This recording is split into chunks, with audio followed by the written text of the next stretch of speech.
Hey, what's up, everybody? It's Patrick again. I'm driving back from St. Louis still. Got about another 60 miles left. I'm almost home, not too much farther. Figured I'd hit you up with another video. Now, this ain't a story about Aaron. This is a story about Patrick. And it's called Patrick Goes to Basic. For y'all who don't know, I am a 4-year combat Army veteran, active duty Army. I was stationed at Fort Campbell, home of the 101st Airborne Division. And I just want you to know about how I went to basic training.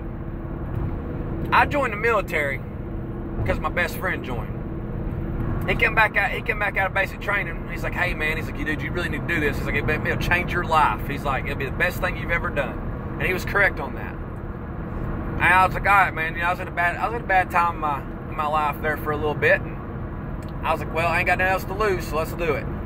So we went and talked to a recruiter. And he was talking to me about all these different jobs and stuff that I could get. The only thing I knew was 21 Bravo. It's 12 Bravo now, but at the time it was combat engineer. It was a 21 Bravo. That's what my best friend was. And the only thing they talked about was how I get to blow shit up. I mean, who would love to have that job? I'm like, what'd you do today? Well, you know, I paid a few bills, or I run 1,600 parts in my production-made factory here, but nah. What'd you do today, Patrick? I blowed some shit up, all right? Because I'm all about that America life, and I love things that go boom. But I'm not sure that my recruiter knew exactly what a 21 Bravo was. 12 Bravo now. Because he must have read the brochure wrong, or, you know, the detailed description of the MOS or something. Because when I joined up, the only thing I did when I was in Iraq was get blown up. I didn't blow nothing. Well, we blowed a few things up, but I was mostly getting blown up. And what's up with that? My whole unit, I mean, nothing was real, you know. It was just crazy. So when I come back from from Iraq, I was like, we went down to the recruiting station. Of course, you know, our recruiter didn't work there, but he was retired and we knew him. And I was like, hey man, did you ever know what a 21 Bravo was? Because it wasn't right. But anyway, back to my story about me going to basic. So I knew that the military is all a mind game. You know, like I said, I was a pretty good physical guy anyway. Then I weighed 135 pounds. I was a little runt. And after I come out of basic, I weighed $185. And I mean, I was always a PT stud. I mean, I just about maxed all my PT tests and whatnot. Never really had a problem with my height and weight and tape and nonsense. But anyways, so when they ship me off to basic. And when I'm in the processing center, it was just like a fat camp. Because all you did was lay around, sleep, done PT once a day, and they fed the shit out of you. And it was like that for like 9 days. And like one day, you was just like an educated lab rat. Because you just walked in this line and they pricked you 10 times and shoved this shit up your nose. Okay? I mean, I didn't even know what was going on. It happened so fast. It was just like I was walking. It was like, oh. Just like that. Everything happened so quick. Well, we go to basic. We're lining outside waiting on the cattle truck to come pick us up, you know, in our snappy ACUs and whatnot. Got an A-bag on my chest and an A-bag on my back and my personal bag in my right hand. Or my left hand, I'm sorry. I had it in my right hand, but I put it in my left hand in case I wind up having to salute an officer or something. Well, drill sergeants show up, you know, and they thank us for joining the United States Army and how they're going to take care of us and they're going to make us Army strong. And like, you know, and for the next 15 weeks, we're theirs. And I'm like, all right, cool deal. You know, it wasn't really too much yelling going on like I thought they'd be and whatnot. We get on this cattle truck. About half of the ride, these guys are nice as hell. Asking us where we're from and everything else. Then I don't know what happened. Like if a bolt of lightning hit that cattle truck and it struck every one of them that was grounded out. But these dudes started flipping out. Like I'm talking about screaming at the top of their lungs. And the only thing I could think about in my head was that damn Dr. Scholl's commercial. You hear that yelling? Because they sure as hell wasn't gelling. I mean, just yelling at everybody. I don't understand. I don't know if they think we're all deaf or what. Because they like this close to my face and screaming. Like, honestly, like it sounded kind of distorted. Because most of the time you had 4 of them on you at once. I guess they just try to find out who's going to be the weakest link. And I'm like, you know, you can yell at me all you want to. It ain't no big deal. We get off this truck, and they make us get back on. And we get off, and they make us get back on. And we get off, and they make us get back on. And I'm like, oh my God. Like, do you not want us? And then you do. Or you don't. I mean, you're starting to sound like women. That's how women do men sometimes. You know, it's okay. Some men do it to women too. But I'm just saying. Make up your damn mind. Well, after that, we had to do about 1,500 push-ups. I think I might have did maybe 30% of them. Because other than that, I was gasping for air because it was humid as shit at Fort Lawson in the Woods. At Fort Leonard Wood, where I done my basic training. And these guys were just screaming constantly. And I was like, there is no way I can do that. My blood pressure would be through the roof. So, we get to basic. They take us to the war room and they have us empty all of our stuff out of our A-bag. And that's a lot of crap issued and what we bought and everything else. When you got 83 people packed into a little room, you know, shit gets mixed up pretty easy. And they make us hold it out, kind of like this. It's around our arm and we're holding it open. And we're having to fill this thing one item at a time as they call it out. And dude, you're standing there and you're holding this A-bag that's like 4 foot tall. And it's off the ground that far. Muscle failure sets in, especially when you're not a finely tuned athletic machine yet.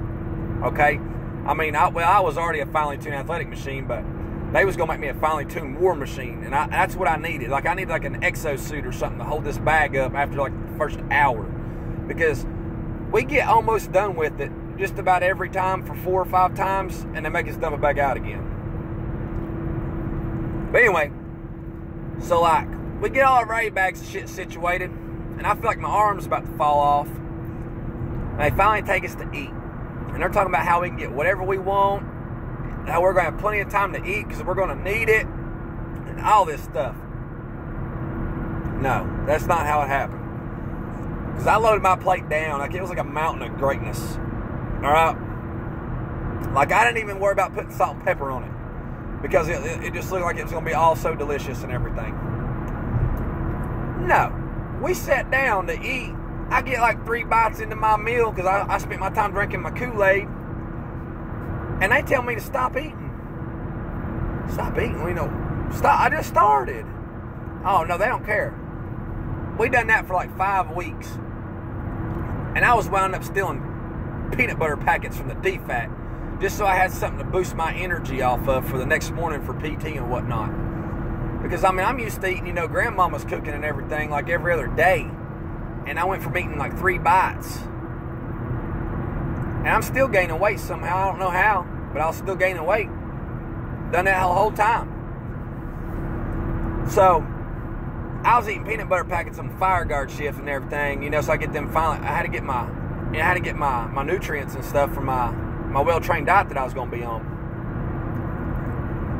I remember one time they done like, so that night, like we went to bed at like 9 or 9:30. I can't really remember, but I know we got up at 4:30.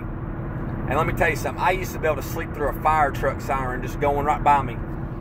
I don't know what it was, but I was dead to the world when I slept. And for you people that know, you know, that have these problems, will know what I'm talking about. But they beat aluminum. They took an aluminum trash can and beat it down the hallway with a ball bat. And I slept through it. Well, needless to say, I also slept on the top bunk. So they woke my ass up by flipping that bitch over. And let me tell you something. I slapped the linoleum tile on this barracks floor. Okay? It was just like wet flab hitting the damn ground. Just plap. I didn't even bounce or nothing. And then like they all started yelling at me. Like I'm standing there, dude, and I think I'm in my PT shorts and my PT shirt. And I'm standing there at the position of attention trying to wake the fuck up and figure out why my head's hurting. And I got drill sergeants yelling at me everywhere. They're running in the room. They're coming out from underneath the bed. They're freaking crawling through the rafters. They're everywhere, man. They're coming out the woodwork on me. And I'm like, damn, dude, I didn't even hear them waking me up. So they're yelling at me for like a good solid hour. They clear my wall locker out and throw my shit everywhere and whatnot. okay, you know, you had your rage moment and everything. I hope we can get back to reality here soon, because honestly, my ears are ringing. I didn't say any of this. Well, that was my punishment. They yelled at me and whatnot, and I think we all had to do push-ups or something. But anyway, that was the first day. Well, about 5 weeks into basic training, I'm trying to learn how to whistle. And I mean, everybody can, you know, that's too easy. But I'm talking about whistling like your dog's in trouble, like this. Alright, you know, you gotta get your dog's attention. Get your ass over here.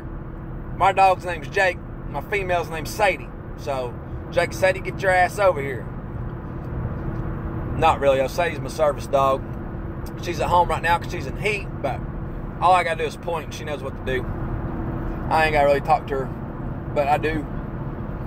Anyway, so they get done yelling at me and whatnot.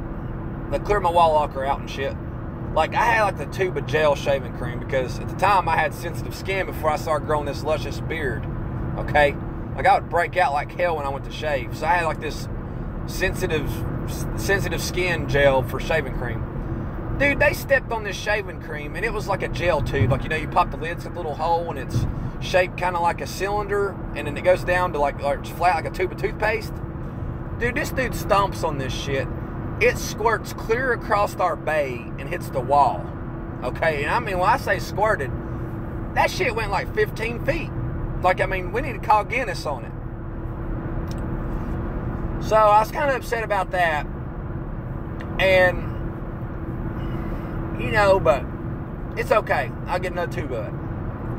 So, but 5 weeks into basic, I'm trying to learn how to whistle.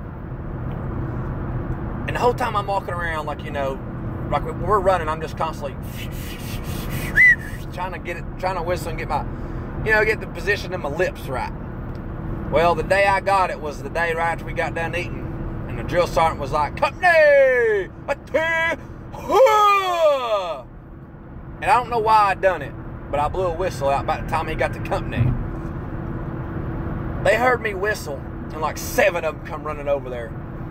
What? I mean, just yelling out. I couldn't tell you what all they were saying. It was just everybody yelling at me all at once. And I was just sitting there just yelling out, "Yes, drill sergeant." That's all you do. I don't even know if they was calling me names or what. I mean, they could have been like saying I look fat. You know, that if I ever grew a beard, it wasn't going to look luscious. Which, I mean, right now it doesn't, because I haven't combed it today. But she's getting there. I mean, I don't know what all they was yelling at me. I just, "Yes, drill sergeant." Yes, as loud as I could. I mean, as loud as I could. All I can say is my basic training experience was nothing like what my recruiter told me. Okay? Nothing. And the typo in the brochure that he'd be reading people, they need to get that fixed. This false advertisement.